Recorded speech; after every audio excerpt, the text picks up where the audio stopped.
छत्तीसगढ़ में इन दिनों एक ऐसा मामला काफी सुर्खियों में है जिसमें एक तरफ महिला डीएसपी है और दूसरी तरफ इलाके का बिजनेसमैन। महिला डीएसपी पर आरोप है कि उन्होंने प्यार और भरोसे का फायदा उठाते हुए एक बिजनेसमैन से रिश्ता बनाया, लेकिन इसी रिश्ते के बहाने उनसे करोड़ों रुपए ऐंठे, उनकी प्रॉपर्टी पर कब्जा किया और जब उसने पैसे वापस मांगने की कोशिश की तो उन्हें धमकाया गया, उन्हें ब्लैकमेल किया गया।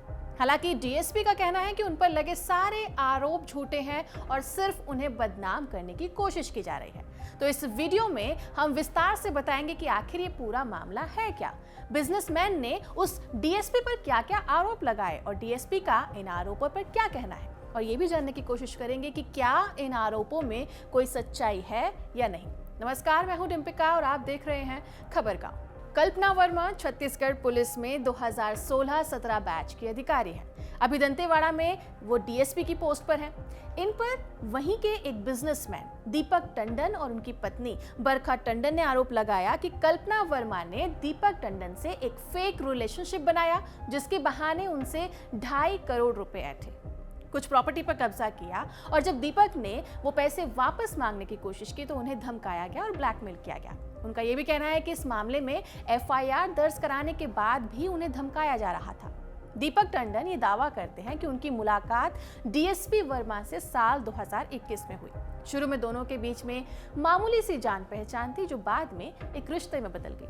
दीपक बताते हैं कि कल्पना वर्मा लगातार उनसे बातचीत करती थी, रात भर उनसे वीडियो कॉल पे बात भी होती थी और इसी बीच कल्पना की तरफ से छोटी मोटी फाइनेंशियल हेल्प मांगनी शुरू हुई। दीपक ने भी इन मांगों को पूरा करना शुरू किया।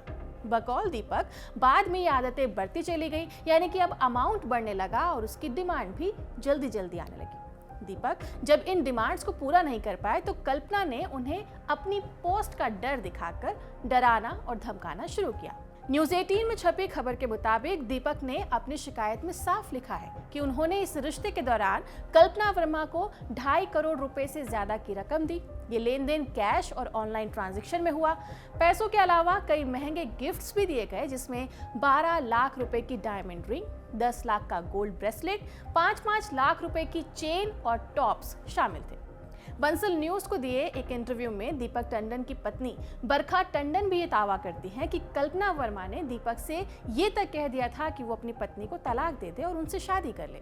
इसके अलावा बरखा के नाम पर एक 22 लाख रुपए की कार थी, जिसे कल्पना ने इस्तेमाल किया और वापस मांगने पर लौटाया भी नहीं।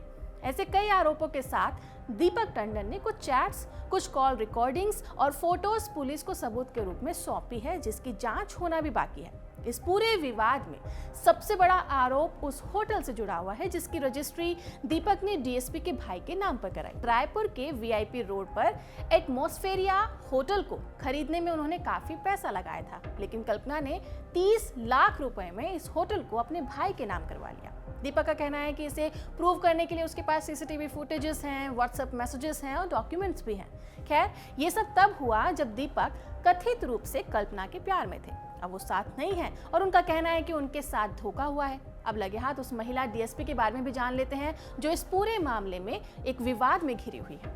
कल्पना वर्मा एक ऐसा नाम जो छत्तीसगढ़ में काफी चर्चित रहा है। बंसल न्यूज रिपोर्ट की माने तो डीएसपी वर्मा के करियर की शुरुआत में ही उन्हें बस्तर की जगह सीधे रायपुर में सीएसपी और एटीएस में पोस्टिंग मिल गई थी। उस वक्त राज्य में कांग्रेस की सरकार थी और कल्पना की पहुंच ऊपर तक थी। रिपोर्ट में यह भी दावा किया गया है कि कल्पना की पहुंच के चलते आईपीएस शेख आरिफ हुसैन ने 2018 से 2023 के बीच में उनके हर ट्रांसफर को रोकने में मदद की। कल्पना काफी स्मार्ट, बोल्ड और कॉन्फिडेंट अफसर मानी जाती हैं, जो फर्राटेदार इंग्लिश भी बोलती है। लेकिन जब ब्लैकमेल, लव और 2.5 करोड़ का बवाल सामने आया तो लोगों ने सोशल मीडिया के जरिए उन पर उंगलियां उठानी शुरू कर दी, उन पर पावर और पैसे के लिए कुछ भी करने के इल्जाम लगाए। हालांकि फिलहाल कल्पना अपने ऊपर लगे सारे आरोपों को झूठा बता रही हैं और उनका कहना है कि ये उनकी इमेज को खराब करने की साजिश है। उधर दीपक टंडन की बात करें तो उनका काम रियल एस्टेट और हॉस्पिटैलिटी का है। ऐसे में टंडन के कंडक्ट पर भी उंगलियां उठाई जा रही हैं। रिपोर्ट्स की माने तो टंडन भी इस रिलेशन को अपने फायदे के लिए इस्तेमाल कर रहे थे। ऐसे में अब देखना होगा कि क्या टंडन का दाव उन पर ही उल्टा पड़ता है या फिर कोई और सच सामने आता है। रिपोर्ट्स के मुताबिक इस मामले में फिलहाल एफआईआर दर्ज कर ली गई है और डीएसपी कल्पना वर्मा के केस में जांच का आदेश भी दिया गया है। कल्पना वर्मा का कहना है कि वो इस जांच में पूरी तरीके से सहयोग करेगी। जांच के बाद इस केस की स्थिति साफ होने की उम्मीद है, तो इस मामले में आगे क्या पता चलता है ये हम आप तक जरूर पहुंचाएंगे। फिलहाल आपका इस पर क्या कहना है कमेंट सेक्शन में जरूर बताइएगा। इस वीडियो को रिकॉर्ड किया है सर्वेश ने। मैं हूं डिम्पिका और आप देख रहे थे खबर गांव।